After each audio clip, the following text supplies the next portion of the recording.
माकड़ेजी, उमेश रडकेजी, पंकज साबळेजी, राकेश काळेजी, ब्रह्माजी काळे, राजेश रिगेवडे, विलास पाटील, बेबीताई काळे, देवेंद्रजी गवते, मंगलाताई कारमोरे, सत्ताताई भोयर, सुनीताताई आगासे, जयाताई वाळीबसमे, सुदामजी राकडे, ईश्वरजी चौधरी, मनीषाताई बळवाई, प्रकाशजी पावणे, चेतनजी खडसे या ठिकाणी उपस्थित सर्व पदाधिकारी, आज मी आपल्या सर्वांना येणाऱ्या 2 तारखेच्या निवडणुकीमध्ये आपल्या येरखाडा गावामध्ये पुढच्या 5 वर्षाकरता या भागाचा आमदार म्हणून आणि आता मला माननीय मुख्यमंत्र्यांनी जबाबदारी दिली आहे मंत्री म्हणून, त्यामुळे या भागातील जेवढे घर आहेत, जेवढे लेआउटमधले घर आहेत गावठाण सोडून, त्या सर्वांना त्यांचे घरं कायदेशीर करून देणे, त्यांना प्रॉपर्टी कार्ड देणे, येरखेडा नगरपालिकेला पुढच्या काळामध्ये माननीय मोदींच्या सरकारकडनं, देवेंद्रजीच्या सरकारकडनं, माझ्याकडनं ज्या ज्या योजना येतील,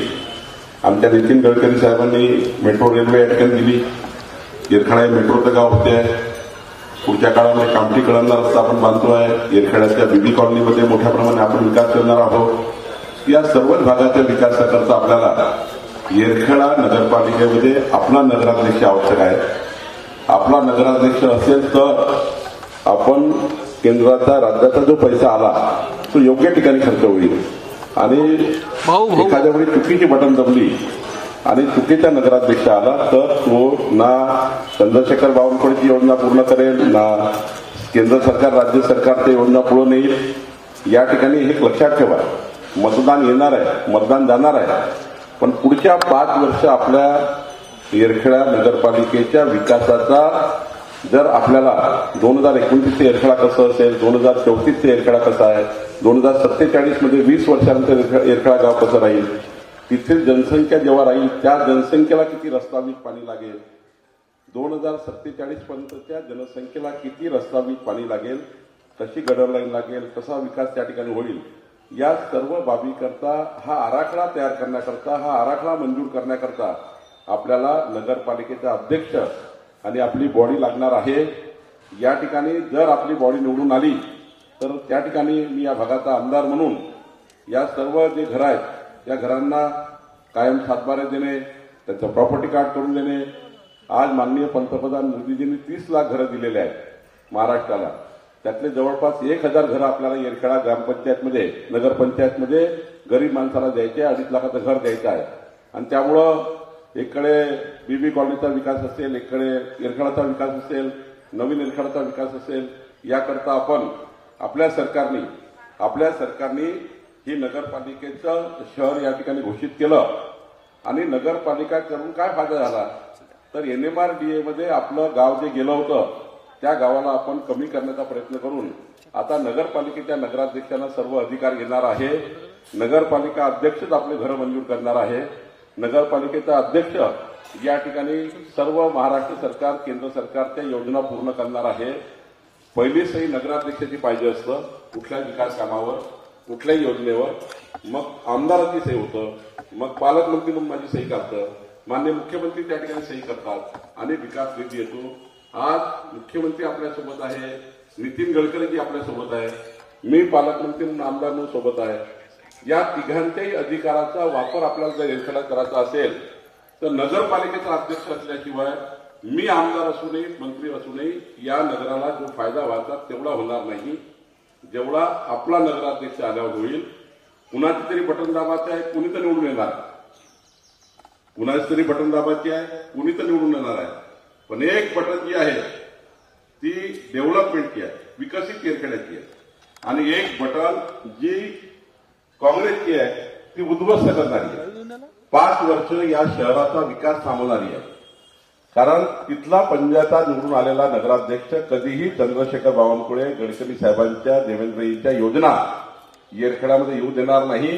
हा निवडून आल्यानंतर फक्त त्या ठिकाणी ठेकेदारी करेल, काही करणार नाही. आणि म्हणून जनतेला हे सांगावं लागेल. आज बघा, आपण येरखेड्याला नगरपालिका करण्याचा निर्णय केला, नगरपंचायत करण्याचा निर्णय केला, 5 मिनिटांमध्ये हे लोक हायकोर्टमध्ये गेले. हायकोर्टमध्ये त्या ठिकाणी आपल्या विरुद्ध केस लढली या गावाच्या विकासाकरता आपण नगरपालिका केली आणि हे हायकोर्टात गेले की नगरपालिका करू नये, नगरपंचायत करू नये, नागरी विकास करू नये, हे गाव ग्रामीणच ठेवावं, येरखेडा ही ग्रामपंचायत ठेवावी. अशा पद्धतीच्या खऱ्या अर्थाने या गावाच्या विरोधात गेलेल्या लोकांना या ग्रामपंचायतीला नगरपंचायत करण्याकरता आपल्या विरुद्ध हायकोर्टात गेलेल्या लोक आता पंजाला मत मागतात. त्यांना पहिला प्रश्न विचारला पाहिजे, तुम्हाला मतं मागण्याचा अधिकार आहे का? तुम्ही आता नगरपंचायतचं मत मागताय, त्यांना अधिकार आहे का? नाही का त्यांना अधिकार? जरा बोला ना. त्यांना जे आपल्या विरुद्ध या नगरपालिका करण्याच्या विरुद्ध हायकोर्टमध्ये गेले त्यांना मत मागण्याचा अधिकार आहे का? नाही आहे. त्यामुळं त्यांना रस्ता दाखवा, त्यांना घरी पाठवा, आपला नगराध्यक्ष आणि नगरसेवक निवडून आणा, जेणेकरून या येरखेडा गावाचा पूर्ण विकास करण्यासाठी 5 वर्ष आपल्याला या ठिकाणी काम करेल. 5 वर्ष आपल्याला मिळेल. या विकासाची जी गाडी आहे त्याला 4 चाक आहे. एक माननीय मुख्यमंत्री देवेंद्र फडणवीसचे एक चाक आहे विकासाचं, दुसरं माननीय नितीन गडकरीचे चाक आहे. नितीन गडकरीच्या माध्यमातून आपण त्या ठिकाणी विकास आणणार आहे. तिसरं चाक चंद्रशेखर बावनकुळेचं आहे आणि चौथं चाक नगराध्यक्षाचं आहे. 4ही चाकं राहिले तर गाडी विकासाची ही चांगल्या स्पीडनं चालेल. एक जरी चाक तुटलं तर या गाडी या ठिकाणी विकासाची थांबल्याशिवाय राहणार नाही. आणि म्हणून मागच्या वेळी आपला पराभव झाला, मागच्या वेळी आपला ग्रामपंचायतमध्ये पराभव झाला. आपल्या सर्व लोकांनी जर विचार केला, एक पराभव झाल्याने काही चंद्रशेखर बावनकुळेचा काही फरक पडणार नाही, पण 5 वर्ष येरखेडाचा विकास थांबेल. या ठिकाणी ही निवडणूक माझ्या नशिबाची नाही आहे, ही निवडणूक गडकरी साहेबांच्या, देवेंद्र फडणवीस साहेबांच्या नशिबाची नाही आहे, ही निवडणूक राजकिरण बर्वेच्या नशिबाची नाही आहे. ही निवडणूक येरखेड्याच्या येणाऱ्या 2047 पर्यंत येरखेडा गावाच्या विकासाच्या योजनेची आहे. पुढचे 22 वर्ष येरखेडा गावाचा विकास कसा असला पाहिजे याचा आराखडा आपल्याला तयार करायचा आहे. आणि त्यामुळं आपल्या सर्वांना माझी विनंती आहे की जात धर्म पंथाचं राजकारण न करता, कोण कुठल्या समाजाचा आहे, कोण कुठल्या धर्माचा आहे याचा विचार न करता विकासाच्या बाजूने मतदान करा. देवेंद्रजी फडणवीस साहेबांच्या योजना आणण्याकरता मतदान करा. माननीय पंतप्रधान मोदींच्या योजना आणण्याकरता मतदान करा. पालकमंत्री म्हणून मला जे अधिकार प्राप्त आहे त्या अधिकाराचा त्या ठिकाणी जास्तीत जास्त येरखेडा नगरपंचायतला फायदा व्हावा. या भागाचा आमदार म्हणून जास्तीत जास्त कामं येरखेडा नगरपालिकेला यावे याकरता आपण सर्वांनी या नगरपालिकेच्या विकासाकरता आपण सर्वांनी काम करा. आजपासून घरोघरी जा, प्रत्येक घरी. मला एवढ्या करताच बोललो, आपण कार्यकर्ते बसल्यात, आपली सभा नाही. आपल्या कार्यकर्त्यांनी घरोघरी जाऊन या ठिकाणी एक एक मत महत्वाचं आहे. निवडणूक एक मताची आहे, निवडणूक एक मताचीच आहे. कोणी जर समजत असेल की ही निवडणूक 10 लाख 100 मतं 200 मताची आहे, ही निवडणूक एक मतावर येणार आहे, एकाच मतावर टाळ येणार आहे. कारण शेवटी आपल्याबद्दल आपल्या विरोधी पार्टी ज्या आहेत त्या आपल्या विरुद्ध संभ्रम निर्माण करतील, आपल्या विरुद्ध जातीवादाचं राजकारण तयार करतील. आपण कधी जातीवादाचं राजकारण केलं नाही, आपण कधी धर्माधर्मामध्ये खेळ निर्माण केला नाही. पण हे लोक शेवटच्या दिवशी जात धर्म पंथाचं राजकारण करून कमळ चालत नाही, कमळ चालत नाही म्हणून या ठिकाणी आपला सर्व पाप लपवण्याचा प्रयत्न करतील. हे लोक येरखेडा विरोधी आहेत, हे लोक हायकोर्टात गेलेले आहेत. या लोकांनी नगरपालिका न उतरण्याचा निर्णय घेतलेला आहे. मग यांना मतं मागण्याचा अधिकार नाही. असं प्रत्येक घरोघरी जाऊन एक एक मत आपण मिळवा आणि आपल्या नगरपालिकेमध्ये आपला नगराध्यक्ष निवडून आणण्याकरता प्रचंड ताकदीने आपण सर्वांनी काम करा.